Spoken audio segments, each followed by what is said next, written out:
noite a todos. Boa noite. Sejam todos bem-vindos à casa de Francisco de Assis.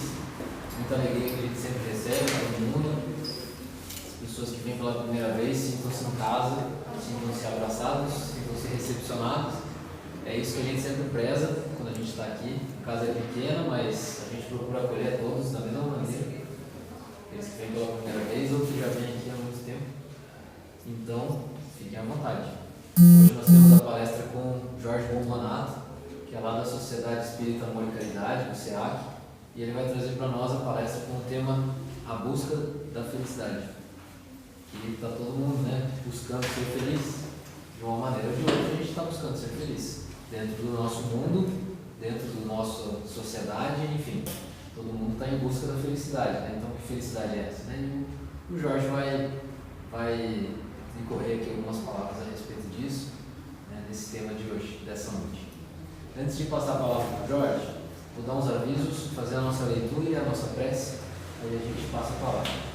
Naquele quadro aqui à esquerda de vocês, tem várias informações e tem dois quadros ali, dois banners mais embaixo. Um deles está falando sobre todas as atividades que acontecem aqui na Casa de Francisco. Desde fluidoterapia, atendimento fraterno, palestras públicas, estudos, assistência social, todas as atividades que a gente realiza na casa, os dias da semana e os seus horários estão todos estipulados ali. No quadro da direita, no banner da direita, é relativo aos estudos. Então, quais os estudos que estão acontecendo na casa, quais os horários que estão acontecendo esses estudos, qual é o seu coordenador e o livro. Obviamente, qual é o livro que está sendo estudado. Então a gente sempre convida, porque durante a palestra vocês vão ouvir alguns termos, algumas frases, alguma coisa que te dá uma curiosidade, instiga a sua curiosidade. E daí nos estudos é possível a gente começar a buscar as respostas e ter as respostas ainda mais, porque o tempo aqui é curto e o Jorge não vai conseguir responder todas as nossas questões. Então, estudando a doutrina espírita, a gente consegue ter um consolo um pouco maior. No outro quadro ali tem um esquema sobre as palestras dos sábados, que na palestra do sábado, ela é diferente da quinta, é uma palestra interativa. Então, as pessoas podem perguntar, não que hoje não seja, depende do palestrante, mas no sábado é interativa, que a gente abre para pergunta, para diálogo, é mais nesse formato. E ali tem os temas, se alguém quiser se preparar para o sábado que vem agora. Nós temos também um workshop que vai acontecer em junho, está lá naquele banner lá em cima, Vitória sobre a Depressão. A depressão é uma doença que é silenciosa, atinge todos, independente da sua classe social, todo mundo sabe disso. Há estudos aí que cada vez mais pessoas cometem suicídio devido à depressão, e é uma doença grave, Então vai ter um workshop que vai acontecer no domingo, dia 16 de junho, com 4 palestrantes. São 4 palestrantes da área de saúde. Tem fisioterapia, tem uma psicóloga, tem outro psicólogo também, e tem um médico. Então eles vão falar só sobre os assuntos relacionados à depressão. E outros todos aí, se eu ficar falando tudo aí, eu vou me estender demais. Qualquer dúvida que vocês tenham a respeito da nossa casa, no final da palestra, depois da fluidoterapia, a gente está à disposição para conversar, esclarecer, enfim, estamos sempre à disposição. Nós vamos fazer a nossa leitura inicial, e a leitura dessa noite é do livro Caminho, Verdade e Vida, de Francisco, psicografado por Francisco Cândido Xavier, pelo Espírito Emmanuel. E o capítulo que a gente escolheu para essa noite é Origem das Tentações. Em Tiago, capítulo 1, versículo 14. Mas cada um é tentado quando atraído e engodado pela sua própria concupiscência. Geralmente, ao surgirem grandes males, os participantes da queda imputam a Deus a causa que lhes determinou o desastre. Lembram-se tardiamente de que o Pai é todo-poderoso e alegam que a tentação somente poderia ter vindo do divino desígnio. Sim, Deus é o absoluto amor e tanto é assim que os decaídos se conservam de pé, contando com os eternos valores do tempo, amparados por suas mãos compassivas. As tentações, todavia, não procedem da paternidade celestial. Seria, porventura, o estadista humano responsável pelos atos desrespeitosos de quantos inquinam a lei por ele criada? As referências do apóstolo estão profundamente tocadas pela luz do céu. Cada um é tentado quando atraído pela própria concupiscência. Examinemos particularmente ambos os substantivos tentação e concupiscência. O primeiro exterioriza o segundo, que constitui o fundo viciado e perverso da natureza humana primitivista. Ser tentado é ouvir a malícia própria, é abrigar os inferiores alvitres de si mesmo, porquanto, ainda que o mal venha do exterior, somente se concretiza e persevera se com ele afinamos na intimidade do coração. Finalmente, destaquemos o verbo atrair. Verificaremos a extensão de nossa inferioridade pela natureza das coisas e situações que nos atraem. A observação de Tiago é roteiro certo para analisarmos a origem das tentações. Recorda-te de que cada dia tem situações magnéticas específicas.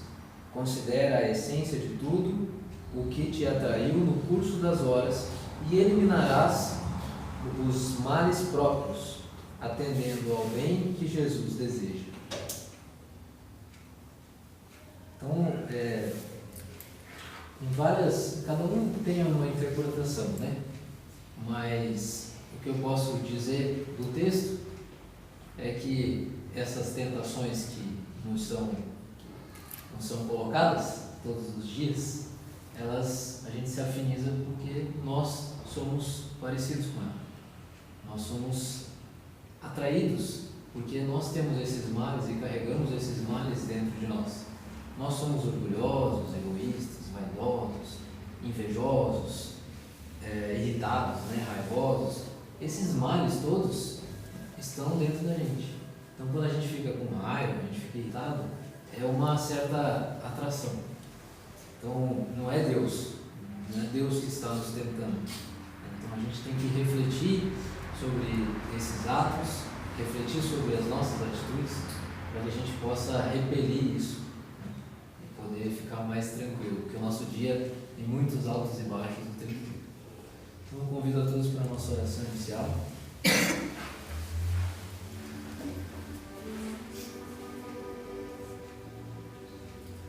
Vamos, nesses instantes,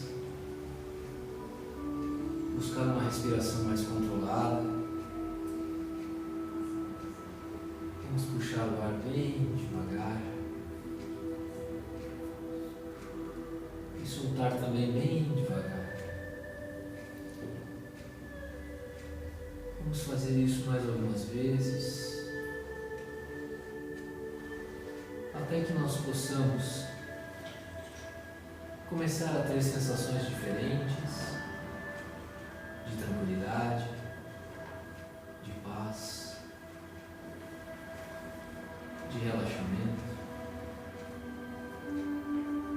Isso nada mais é a presença de Deus neste ambiente,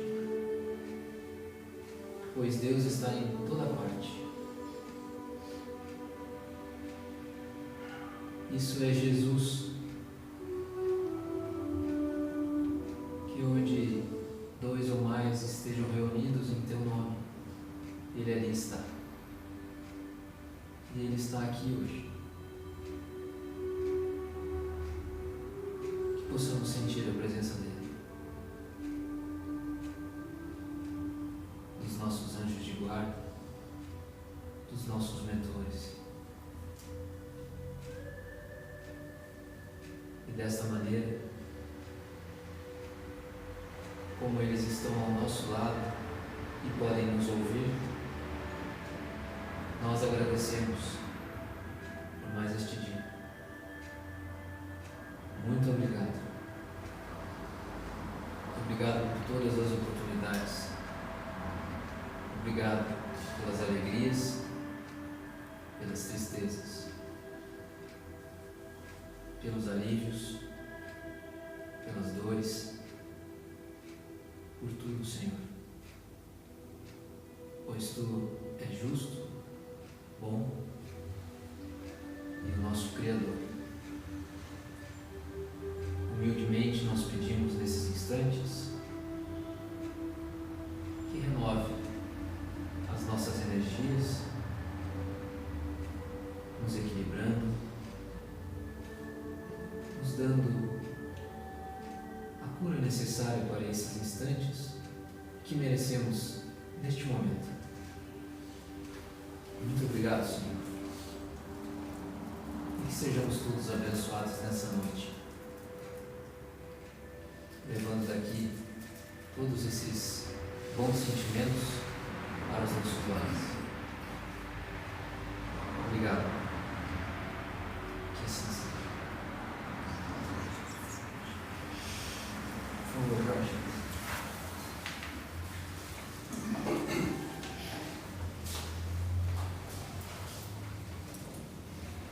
Senhoras e senhores, meus caros amigos, meus irmãos de ideal espírita, é uma vez uma grande alegria estar aqui para trazer o Deus a ser visto, analisado à luz da nossa doutrina. Eu quero agradecer a Deus pela oportunidade de estar aqui nessa noite e agradecer a casa pela oportunidade de trabalho. Nós escolhemos para esta noite um tema que consideramos da mais alta importância na nossa vida. Dalai Lama já dizia que eu acredito que o objetivo da nossa vida é a felicidade. Seja qual for o objetivo que procuramos atingir, o fim último sempre é a ideia da felicidade. Felicidade seria, nesse caso, o bem supremo. Nos próximos momentos vamos fazer uma abordagem histórica, filosófica, científica e principalmente uma visão da doutrina espírita sobre um tema tão presente e tão importante em nossas vidas. Procurei, desamorado e triste por todos os caminhos, em loucas aventuras com os outros, sem conseguir encontrar-te. Onde chegava a minha ansiedade, deparava-me com as marcas dos teus pés no chão. Penetrei-me pelas lâminas da angústia, dilacerando todas as minhas ambições, em vãs tentativas de te encontrar. Deparei-me um dia com uma criança, cujos olhos representavam o sofrimento, e amei-a. Sua voz sem palavra e a música da sua necessidade fizeram-me encontrar os três, meu próximo, a mim e a ti, soberano Senhor da minha vida. Não cesse de cantar, ó brisa ligeira que passeia pelo vale, nem interrompa teu curso, ó água transparente do regato. Toda a musicalidade da natureza faz-se partitura, para que o cantor destrave sua voz na garganta e inunde o mundo de harmonias. Esse breve poema de Tagore, pela psicografia, nos mostra exatamente a busca incansável do ser humano pela ideia da felicidade. Ao longo da história, de toda a história da humanidade, vamos encontrar essa busca. Nós sabemos que há uma ânsia incontida do ser humano nessa busca pela felicidade. Mas o que é a felicidade?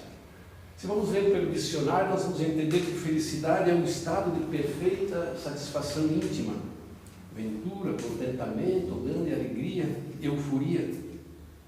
Nós vamos ver que na visão dos filósofos, ao longo da história, sempre algumas palavras importantes foram colocadas sobre esse tema. Tales de Mileto, há 5 séculos antes de Cristo, já dizia que é feliz quem tem o corpo são e forte e a alma bem formada. Em grego, eudaimonia significa felicidade. Eu significa bom e daimon, espírito, gênio, semideus. Sócrates já dizia que no diálogo de Gorgias de Platão que é melhor você ser vítima de uma injustiça do que praticá-la. Ele entendia dessa forma que ser feliz é essencialmente você ser uma pessoa justa. Platão, Aristóteles associavam a felicidade também à virtude. Platão dizia que a função da alma é ser virtuosa e justa. Aristóteles dizia que o supremo bem é a felicidade produzida pela virtude. Epicuro falava que o essencial para a felicidade era o prazer, no seu hedonismo, em grego hedone quer dizer prazer. Para o cristianismo, a noção de felicidade era uma ideia de bem-aventurança espiritual. Santo Tomás de Aquino desprezava os prazeres da carne. Na Crítica da Razão Pura, Kant também define felicidade como condição do ser racional no mundo para o quem, ao longo da vida, tudo acontece de acordo com o seu desejo e vontade. Vejam vocês que ele exclui a ideia de ética na sua reflexão. Felicidade é um assunto relacionado, inclusive, à política. Na Constituição Americana de 1787, inclui a busca da felicidade entre os direitos do homem, com base nas reflexões filosóficas de David Hume, na ideia da uma influência do iluminismo.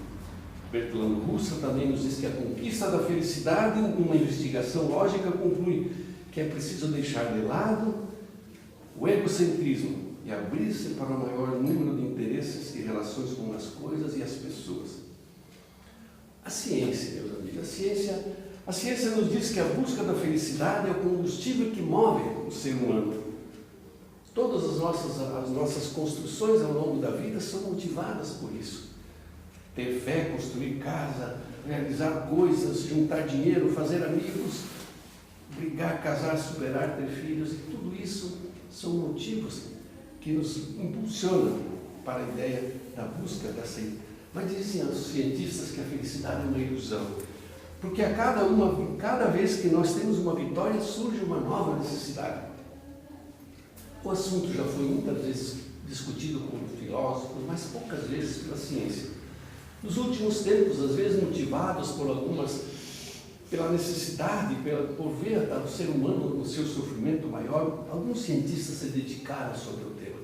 Um deles, chamado Martin Seligman, da Universidade de Pensilvânia, com 15 anos de estudo, fez um resumo interessante, que ele diz que a felicidade, para ele, segundo o seu estudo, estava centrada em 3 objetivos, em 3 palavras: prazer, engajamento e significado.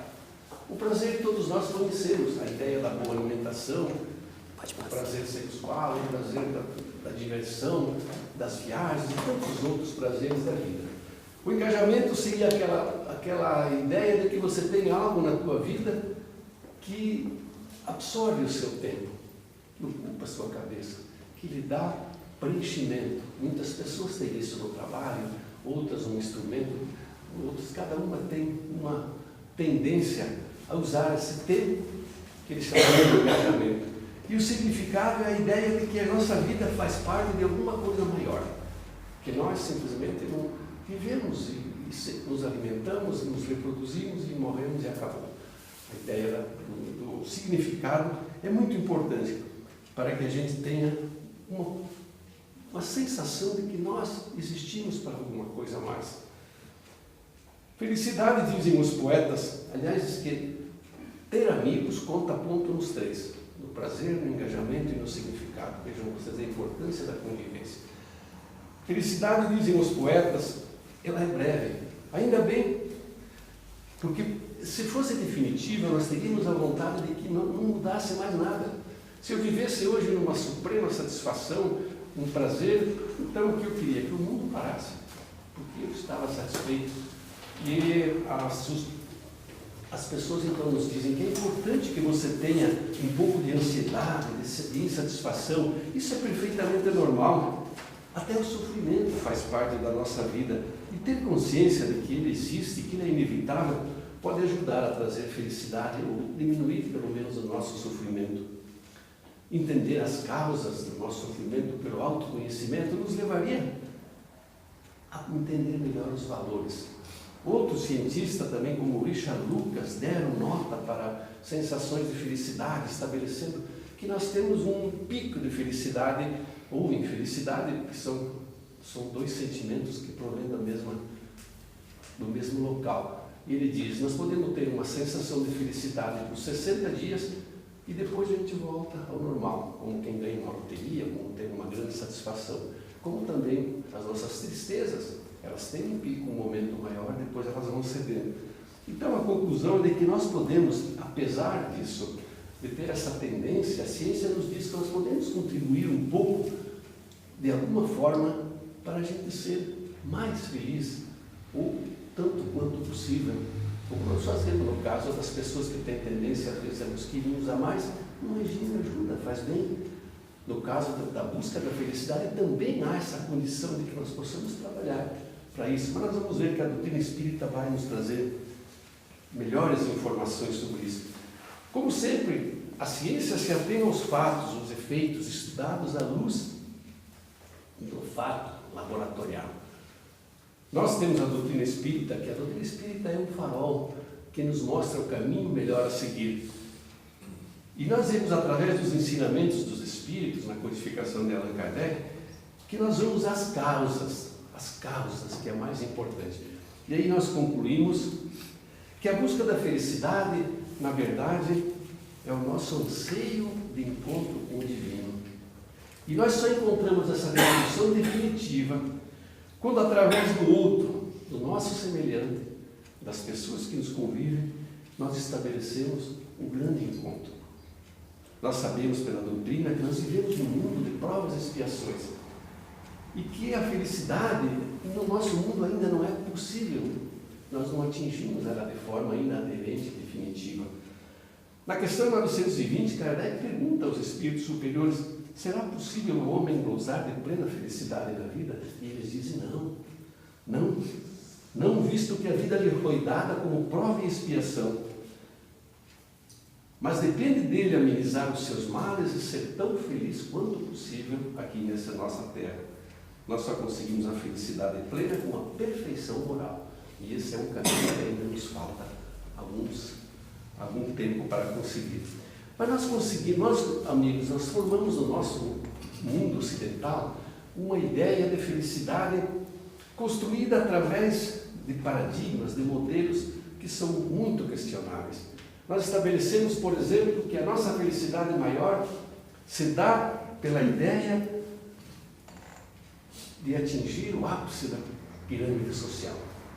Conseguir fama, dinheiro, bem-estar social,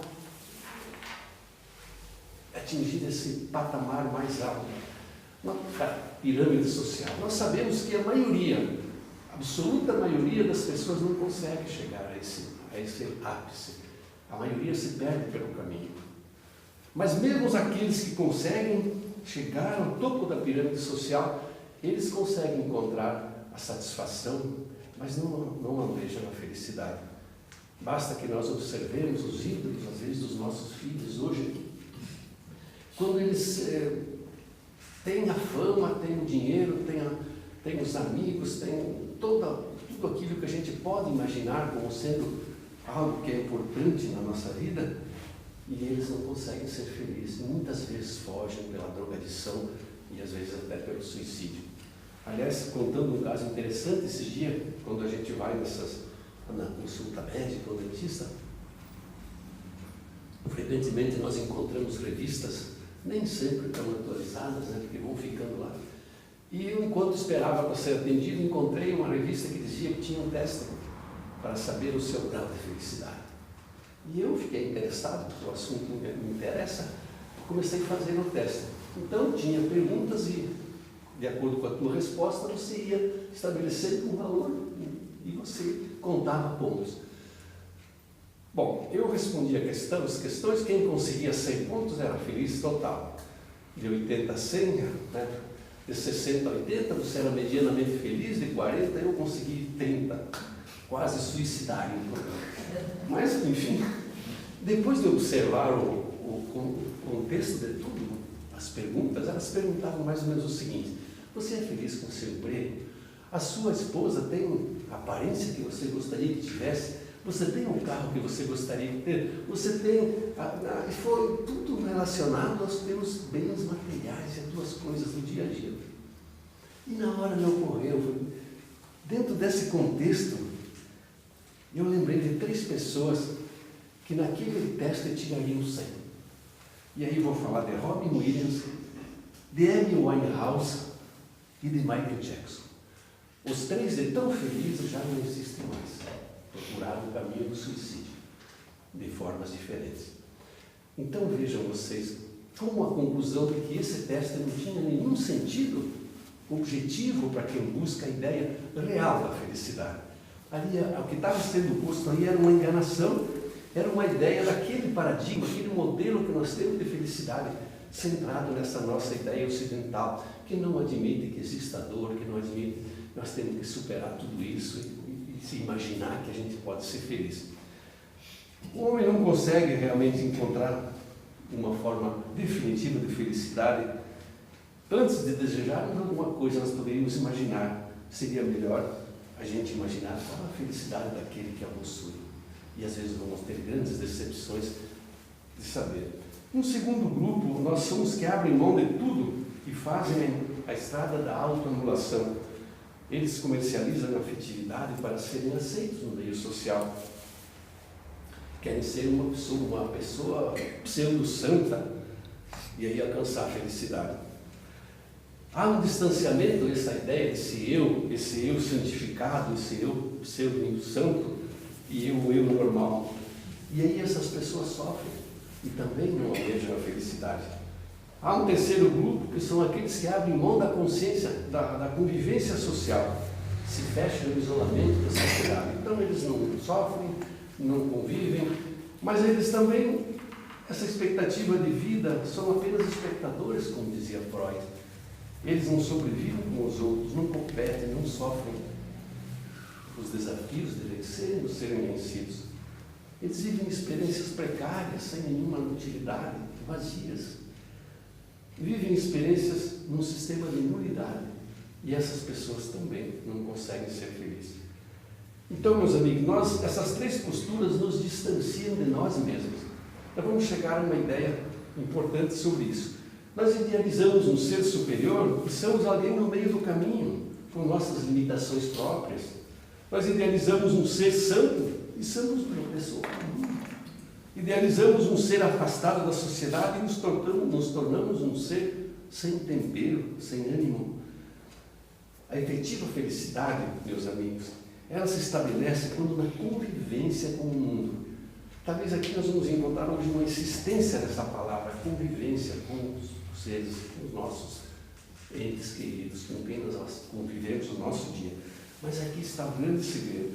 Então o Espiritismo diz que a efetiva felicidade se estabelece quando na convivência com o outro nós articulamos a partir do encontro o nosso movimento de transformação íntima.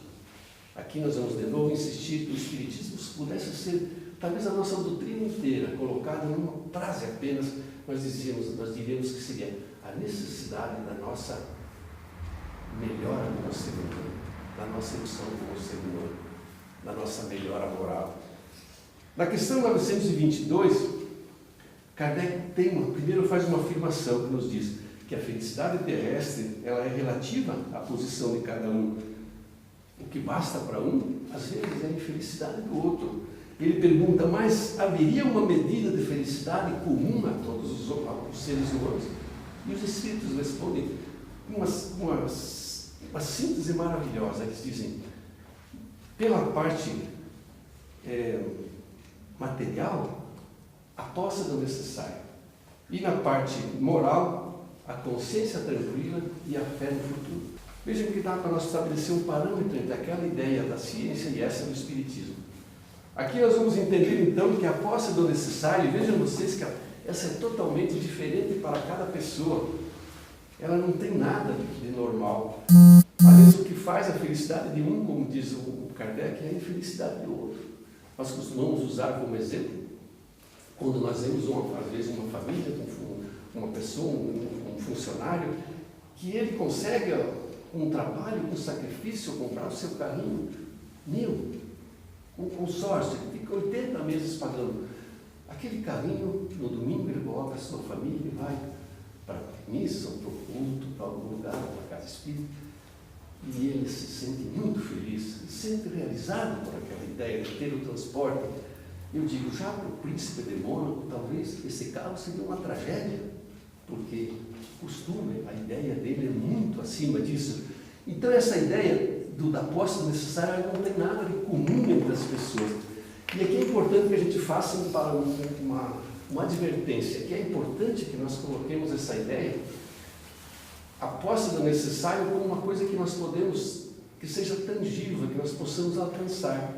Porque se nós estabelecemos objetivos muito altos, muito distantes, quase inatingíveis, nós vamos sentir frustração. E às vezes, com frequência, nós podemos diminuir a nossa condição moral para atingir esse mesmo objetivo.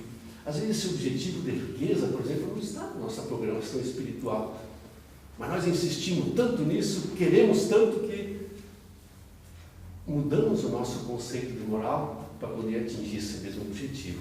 E vocês vejam como é importante isso. Basta olhar hoje nos noticiários da televisão, na nossa política, nos nossos políticos, como as pessoas abrem mão da decência, da moral, para atingir objetivos, que são objetivos colocados acima daquilo que seria necessário. Então as pessoas subtraem recursos do erário público e colocam em paraísos fiscais sem nenhuma necessidade.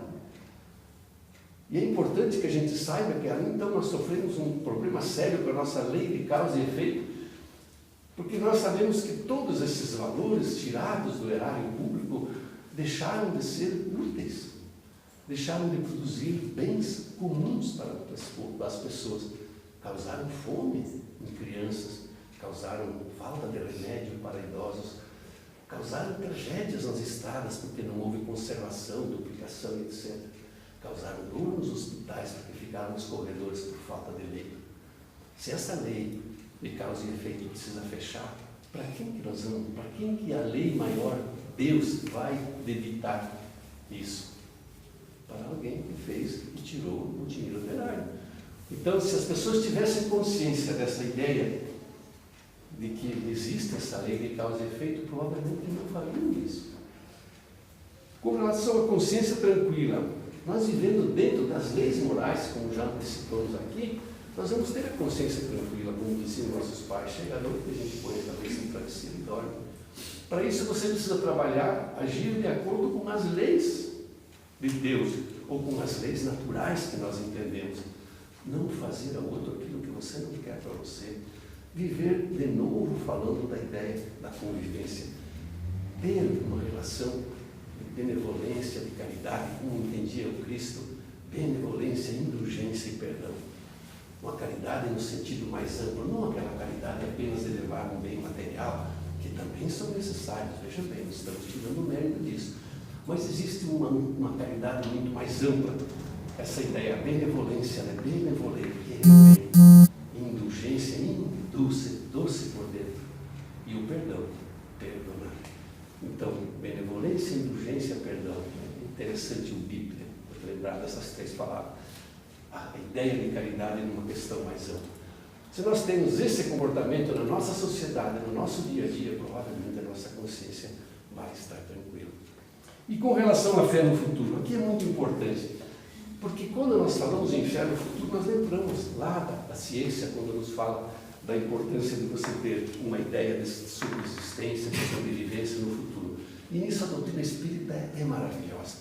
Porque a doutrina espírita nos fala, ela nos faz rever equívocos históricos que nós aprendemos na nossa religião de origem, porque a maioria de nós aqui não nasceu num berço espírita, nós conhecemos o espiritismo depois, provavelmente como comigo mesmo aconteceu, em momentos de extrema dificuldade, extrema dor. Então, nós conhecemos a doutrina espírita, daí nós vamos entender coisas absolutamente importantes quando nós falamos de reencarnação. Por exemplo, nós fazemos esse dia uma palestra sobre esse tema que é maravilhoso. Quando nós dizemos que o espiritismo tira de você aquela ideia da fatalidade. Ah, acabou, não tem mais jeito. Como acontece, digamos assim, com uma pessoa que cometeu suicídio. Vejam vocês a mãe de uma pessoa que comete suicídio, sabendo como nós entendíamos lá na nossa religião que ele estava condenado para sempre. Veja bem, uma falha, num momento de invigilância, condena uma pessoa para ficar eternamente no suplício. É muito difícil entender isso, sabendo que Deus é Pai e a criação é um ato de amor. Então é importante que a gente entenda que o Espiritismo nos ensina que nós temos a ideia da justiça de Deus, que Deus é o infinito de todas as perfeições, de todas as qualidades, todas levadas ao infinito. Se tivesse uma única que fosse um pouquinho antes, poderia haver outra maior e aquele seria Deus. Deus, por ser único, é o infinito de todas as qualidades e entre elas está a justiça. Se Ele é absolutamente bom e justo, então nós temos que entender que não existe a ideia das penas eternas, que isso é um absurdo que botaram na nossa cabeça, criando na gente o medo, o pavor. Como imaginar que Deus, esse dia eu tenho um amigo meu que é ateu, e dou graças a Deus, uma pessoa maravilhosa, ele fala, me faz umas perguntas às vezes interessantes. Esse dia ele falou para mim, como você me explica a ideia de que Deus criou o homem falível e depois o condena por seus erros? Então de quem é a culpa? É preocupante você responder, né? Se Deus nos criou falíveis, que erramos, e depois nos condena pelos nossos erros, então a culpa é dele, não é nossa. Mas não é assim que o Espiritismo veio. Você foi criado simples e ignorante, com dentro de você a chama do crescimento espiritual, do progresso, que é uma lei natural. E aí você progride ao longo das suas reencarnações. Todas as vezes que você erra, e nós erramos muito, porque nós estamos num momento da nossa vida em que nós cometemos equívocos. E quando nós cometemos nossos equívocos, Deus, como é um Pai bondoso, eu me sinto, às vezes, como pai, lá em casa me chamam, eu permito, né, que deixo tudo, que não sei o quê, acho que é o amor excessivo faz até isso, faz a gente errar nesse ponto. Ah, você deixa, imagine Deus, que é amor infinito, se conduziria a nós para um suplício eterno. Então isso não tem o menor sentido e a doutrina nos tira isso, tira a ideia do fogo que consome, que calcina e não corrige, a ideia de isso seria quase mais do que castigo, seria uma vingança de Deus. Imagine a que ponto nós vamos colocar a ideia da divindade, que Deus que é amor. Então tira a ideia de pecado original como uma herança maldita. Ah, eu já nasci manchado com pecado, mas espera aí. Cada um resolve os seus problemas. Essa é a lei. Eu não vou pagar a conta de vocês, nem vocês vão pagar a minha. Eu costumo brincar, vocês querem pagar minhas contas, eu trago meus boletos aqui, distributam. Ninguém vai querer, né? As contas são suas, paga. E é assim que funciona também na lei nossa, em relação à lei maior de Deus. Nós somos os herdeiros de nós mesmos. A nossa criação e a nossa vida é essa sequência de existências onde nós partimos numa segunda, numa terceira existência, onde paramos na primeira e continuamos buscando a nossa perfeição, aparando as nossas arestas, corrigindo nossos defeitos, diminuindo o mundo de defeito que nós carregamos, né? Que nós temos problemas de todos os tipos. Então nós vamos, através dessas muitas existências, vamos lapidando essa pedra preciosa que é o ser humano, até chegar à perfeição. Então, nessa parte, a fé no futuro, o Espiritismo nos dá em grande quantidade, dizendo, olha, nada é definitivo, nada acaba, não existe o fatal. Aconteceu o pior, será que foi o pior? Às vezes as coisas que acontecem conosco, nós temos a mania de querer consertar o mundo, né? Nós estávamos já falando aqui na entrada, às vezes nós temos essa vontade, nós temos a vontade de corrigir todas as coisas que não estão de acordo com o nosso pensamento, mas não podemos fazer isso. Nós estamos num momento da nossa evolução onde cometemos equívocos. E daí nós temos que exercer aquela ideia do auto-perdão. A doutrina espírita nos ensina que nós precisamos, primeiro de tudo, nos perdoar pelos nossos defeitos. Mas um perdão ativo, onde nós vamos entender que nós podemos sim ser melhores. Então a doutrina vai nos mostrando essa nossa realidade. E nos diz também que o homem só é verdadeiramente infeliz. Veja a palavra, só é verdadeiro. Às vezes a gente é meio chatinho, meio reclamando, a gente não é infeliz. Existem altos e baixos na nossa vida, e isso é perfeitamente normal. Mas o homem só é verdadeiramente infeliz quando ele se afasta dessas leis divinas e naturais. Quando ele se afasta da lei, então, ele sempre costumam dizer, que a felicidade está dentro de nós. E a infelicidade tem o tamanho da nossa rebeldia com as leis. Quanto mais rebeldes com as leis, mais infelizes nós vamos ser. Então, quando o homem se afasta da lei natural, ele consegue daí ser verdadeiramente infeliz. Mas o Eclesiastes nos diz que Deus não quer a morte do ímpio, Ele quer que ele viva e tenha vida eterna. Nós demos um exemplo que Deus é Pai, mas é o exemplo de que um pai deixa para o seu filho um campo para cultivar e lhe dá todas as regras como fazer para ter uma melhor produtividade, para se dar bem na sua lavoura, na sua empreitada, na sua colheita. O sucesso do seu trabalho vai estar de acordo com a observância ou não dessas normas. Assim acontece conosco. Deus também nos deu as suas leis naturais. E o sucesso da nossa empreitada com o crescimento, porque esta é a nossa grande jornada na nossa terra, na nossa passagem por aqui, a nossa evolução como seres humanos. E nós vamos evoluir, vamos crescer exatamente em função da observância dessas leis. Nós vamos ter daí, mas Deus ainda é conosco, porque Ele, além de tudo, Ele nos dá a influência dos Espíritos, que às vezes nos induzem, nos ajudam a vencer os nossos obstáculos. E ainda é uma coisa mais importante, nos dá quantas oportunidades forem necessárias, através da reencarnação. Então, meus amigos, Deus nos dá todas essas condições para que a gente possa desenvolver o nosso espírito e a nossa felicidade na observância das leis naturais. Felicidade, meus amigos, ela precisa ser construída ao longo de toda a nossa vida, e não apenas dos bons momentos. Vejam como nós observamos isso com muitos de nós.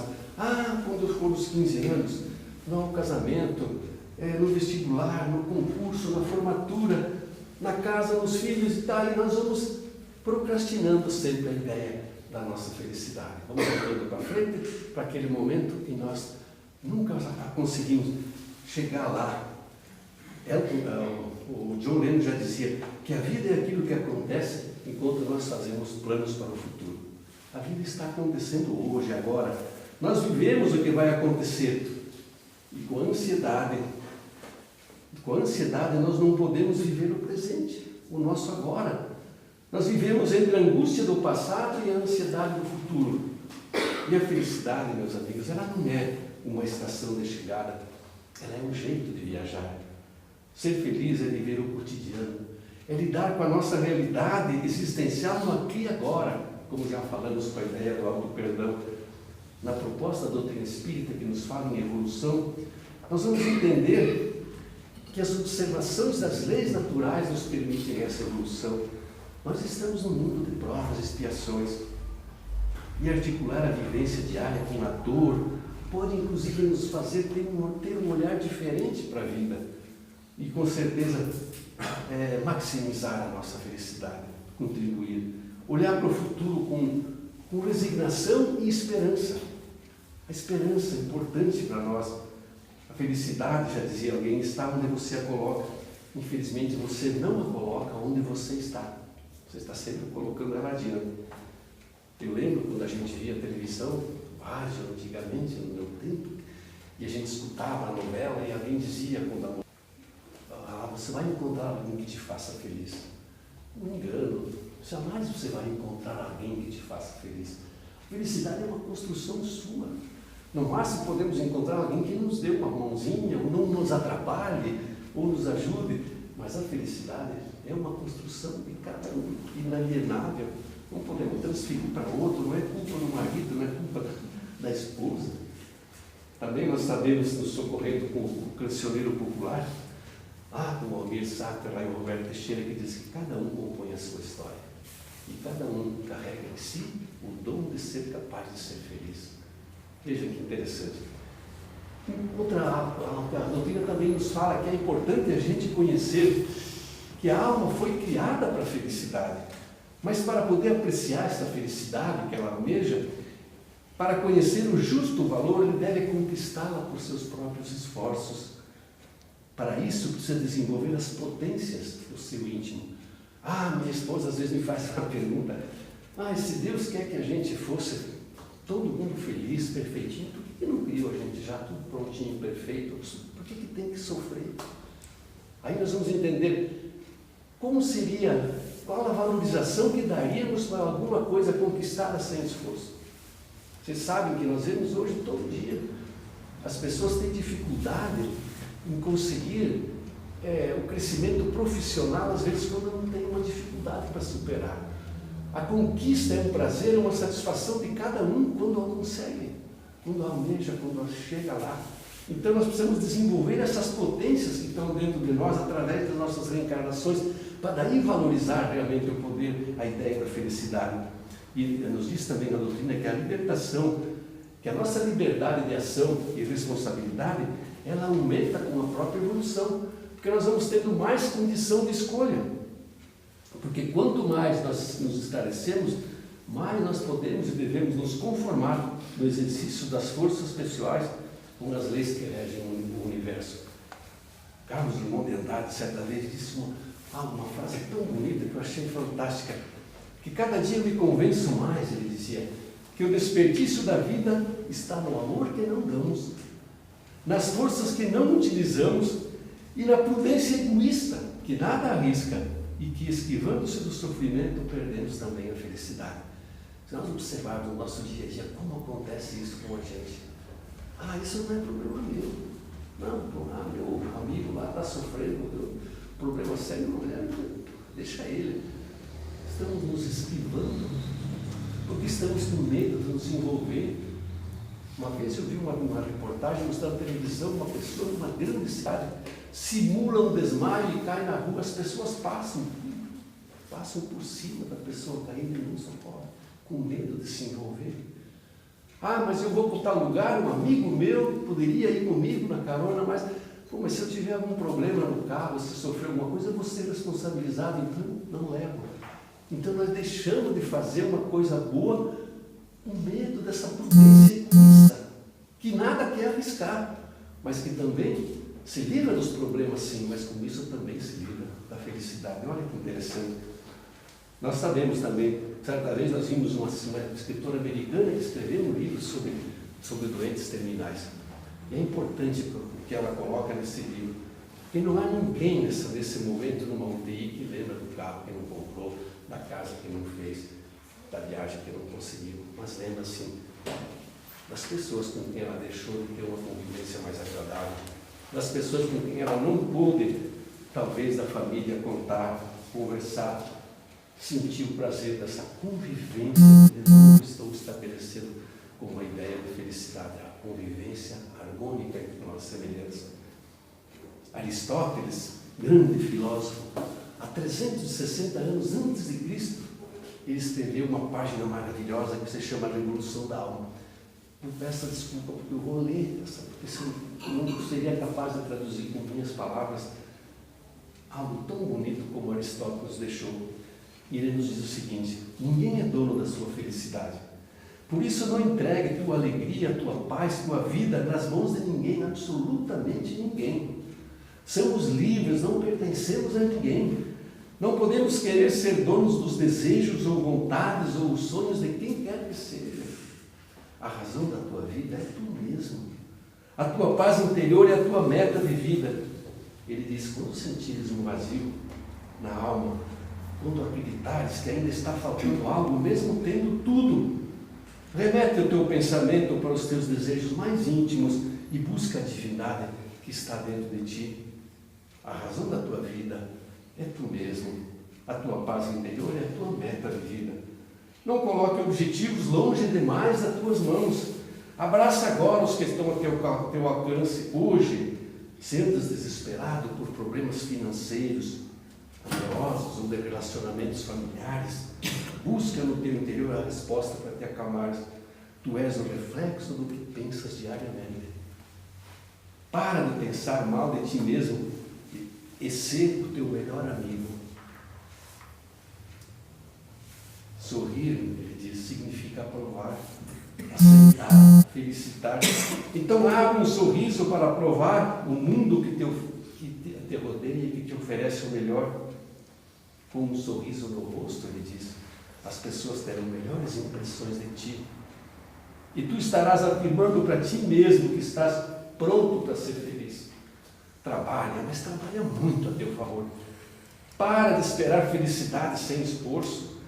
Para de exigir das pessoas aquilo que nem tu mesmo conquistaste ainda. Critica menos, trabalha mais. E não te esqueça nunca de agradecer. Essa frase acho que é maravilhosa. Não te esqueça nunca de agradecer. Agradece tudo que está em tua vida neste momento, inclusive a dor. A nossa compreensão do universo, ela é ainda muito pequena, para julgar o que quer que seja em nossa vida. Por fim, acredita que não estamos sozinhos em nossas caminhadas, um instante sequer. Os nossos passos foram dados em busca de justiça e de igualdade. Ele diz, completando, que a grandeza consiste não em receber honras, mas em merecê-las. Então, meus amigos, uma observação, que muitos daqueles que buscam a ideia da felicidade através de meios externos, como nós já falamos lá atrás, acabam confundindo a verdadeira felicidade com breves momentos de euforia, obtidos por meios, às vezes, de compostos químicos, de bebida, de estimulantes sensoriais, o que acaba gerando uma forte dependência e apenas serve para agravar a angústia e a infelicidade.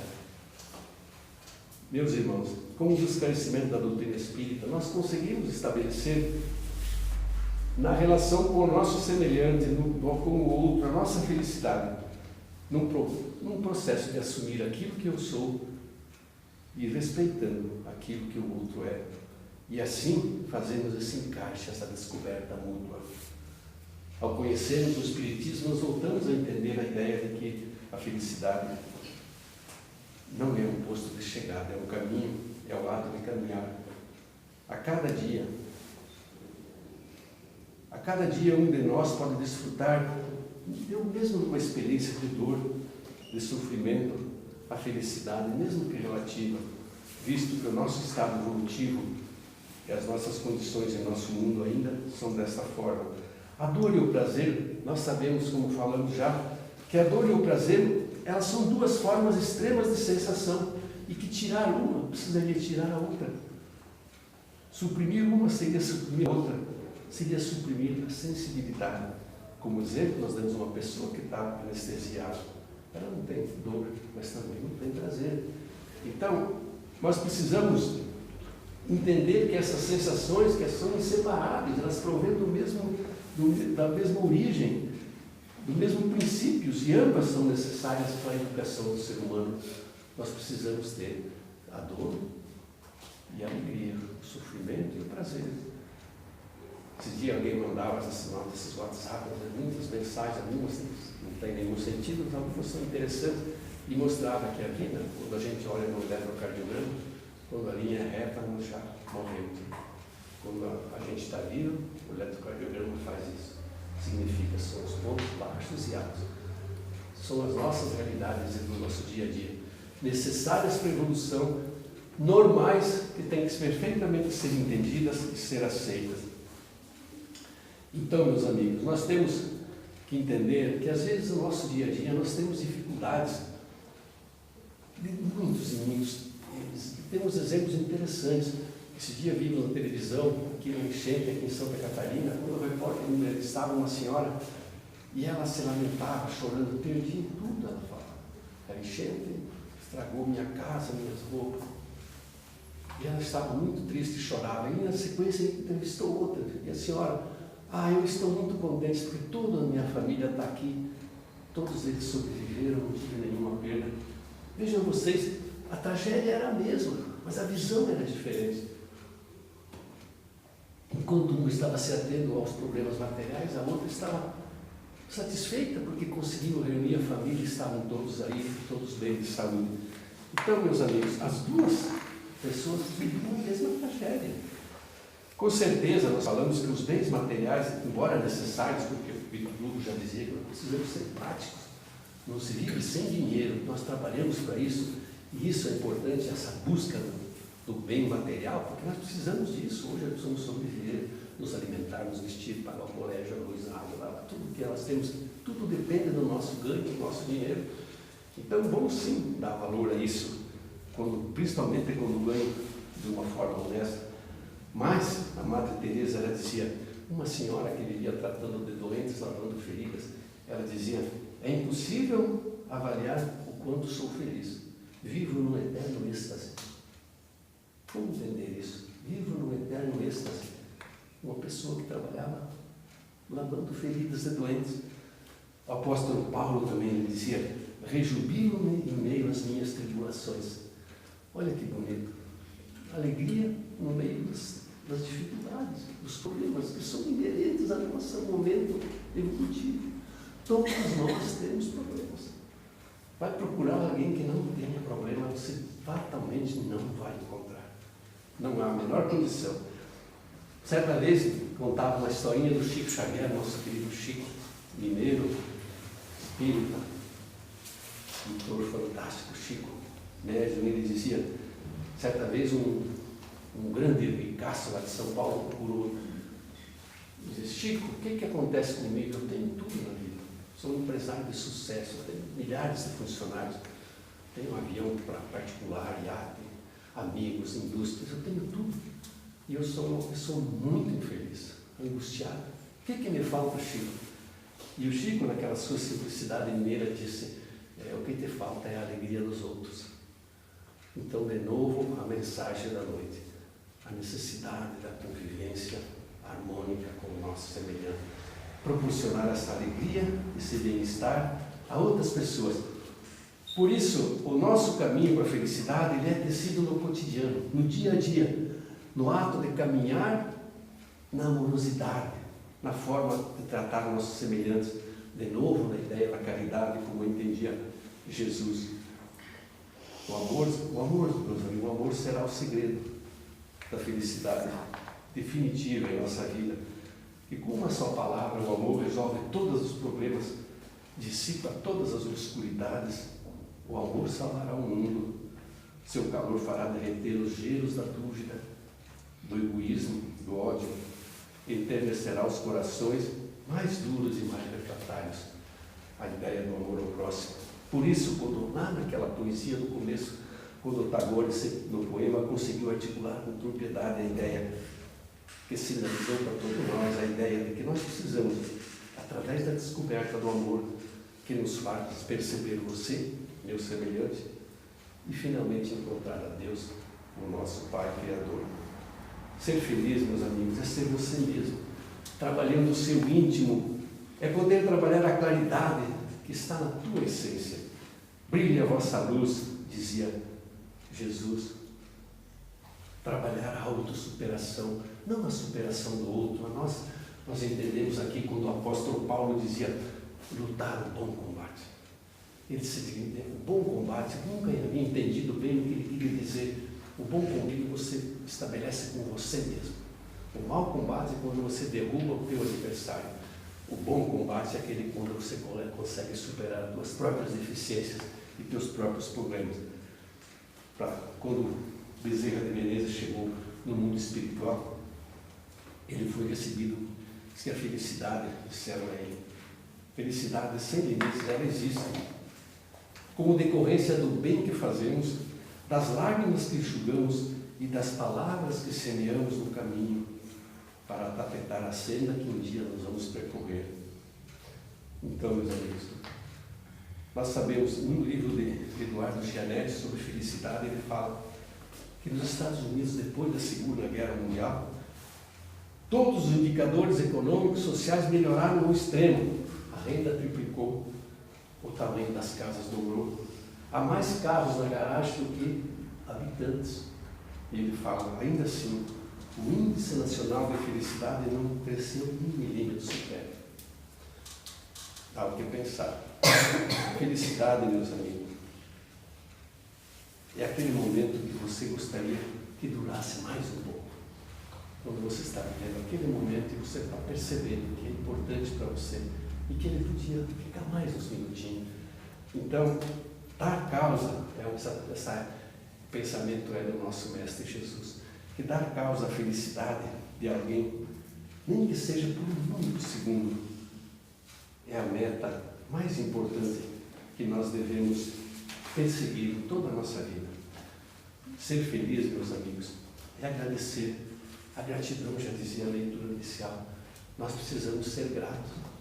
É tão importante, todo dia de manhã, quando a gente, antes de colocar o pé no chão, a gente lembra de agradecer. Agradecer a inteligência superior. Agradecer a Deus pelo fato de que nós existimos.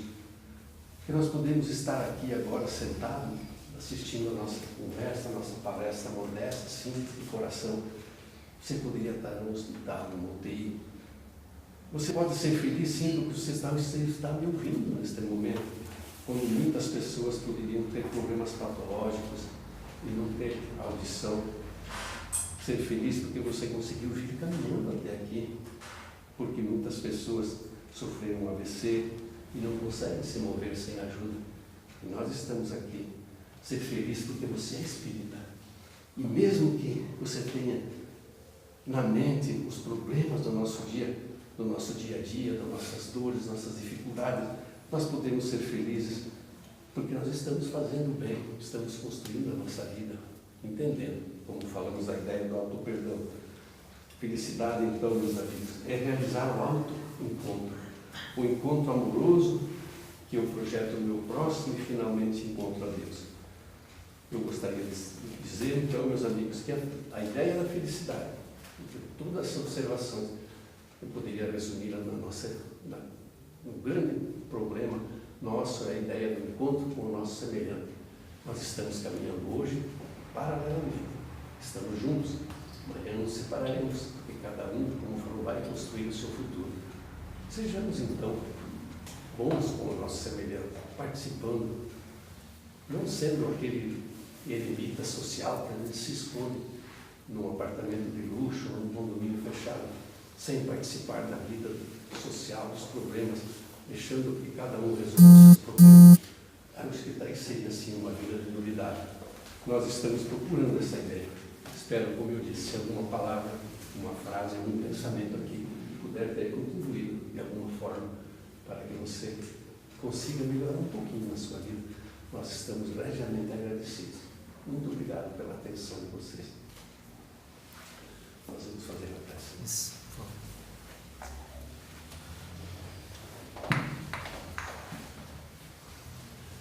Vamos acelerar o nosso pensamento,